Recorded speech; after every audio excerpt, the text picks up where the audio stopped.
Bienvenidos a nuestros espacios de formación desarrollados por la CDA de Tutores Facatativá. El día de hoy tendremos nuestra tercera cápsula sobre el desarrollo del pensamiento métrico, no sin antes recordar que en nuestra cápsula anterior iniciamos el recorrido por los primeros estadios de la propuesta de construcción de la magnitud y la medida del Ministerio de Educación Nacional, partiendo de algunas sugerencias didácticas.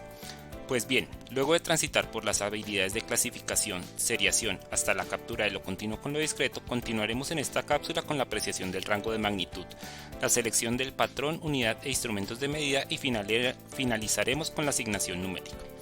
Recordemos que este proceso no es lineal ni jerárquico, sino que permite evidenciar las habilidades que se van consolidando con el tratamiento de las diversas magnitudes en relación directa con la construcción del número y la enumeración. Para lo anterior partiremos de una situación didáctica propuesta en el libro Decimales, ¿por qué y para qué?, de Julia Centeno. La situación, grosso modo, se puede resumir en que los estudiantes decidan cuál es el grosor de una hoja de papel. A partir de aquí podríamos pensar cuáles serían las acciones que realizan los estudiantes o nosotros mismos para abordar esta situación. Seguro ya se nos ha ocurrido por lo menos una forma de hacerlo. Ahora bien, ¿esa forma es exacta o aproximada? ¿Tiene en cuenta algún instrumento? ¿Se realiza de forma directa o indirecta? ¿Qué medida sería más adecuada? Y desde nuestro rol como docentes también podemos pensar en las variables didácticas que podríamos incluir, como no indagar solo por el grosor de la hoja de papel, sino preguntar ¿qué podemos medir de la hoja? Podríamos pensar esta situación o situaciones similares como proyectos en casa, como los que nos han mostrado en las cápsulas de lenguaje y educación inicial. Un proyecto en el que se requiere disponer de distintas clases de hojas, papel periódico, hojas de revista, papel regalo, papel de impresión, entre otros, y poder aprovechar de este modo la sabiduría cultural de cada entorno familiar. Ahora bien, la primera acción relacionada con la apreciación del rango de magnitud requiere una estimación de la medida y reflexionar sobre la adecuación de la unidad de medida. Estimación que quizá conlleve algún tipo de ordenación y de asignación numérica. En primer lugar, los niños asignarán medidas como 1 centímetro, pero pronto notarán que no es suficiente. Luego dirán que 1 milímetro, y en el mejor de los casos verán que no es suficiente. Este es un ejercicio de apreciación del rango de magnitud en el que se reconoce una unidad de medida que puede ser suficiente por estimación perceptiva y que recurre a las experiencias de medida por las que ha transitado el estudiante.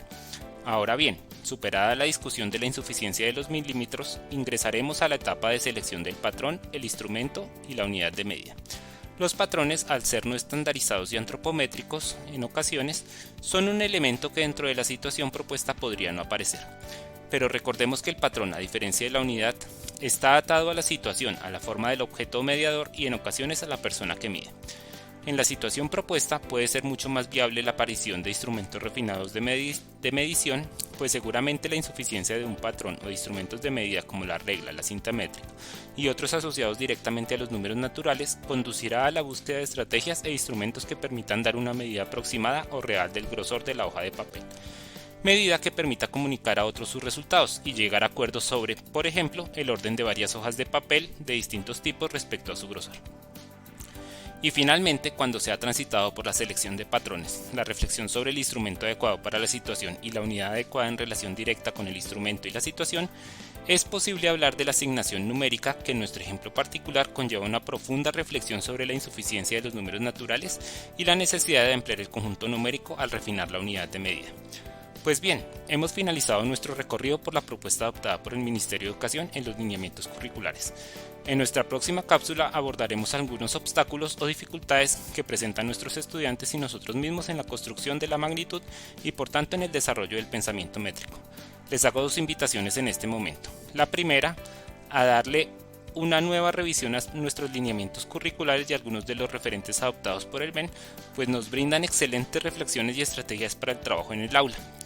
Y la segunda, a reflexionar sobre la siguiente frase de Linda Dixon retomada en los lineamientos curriculares. El auténtico proceso de medida lleva consigo cierta sensibilidad a la situación, cierta noción de su tamaño. El proceso exige decidir qué grado de precisión se requiere y consiguientemente lo pequeña que debe ser la unidad de medida y el refinamiento del instrumento de medida. Es decir, los juicios sobre estimación, aproximación, entre otros, no llegan nunca a tomar cuerpo a nivel de clase, porque en ella lo que preocupa y prima del proceso de medida son los aspectos numéricos y de recuento. Les agradezco mucho su tiempo, compañeros, y nos veremos en nuestra próxima cápsula, no sin antes invitarlos a nuestras cápsulas de educación inicial del día de mañana. Muchas gracias.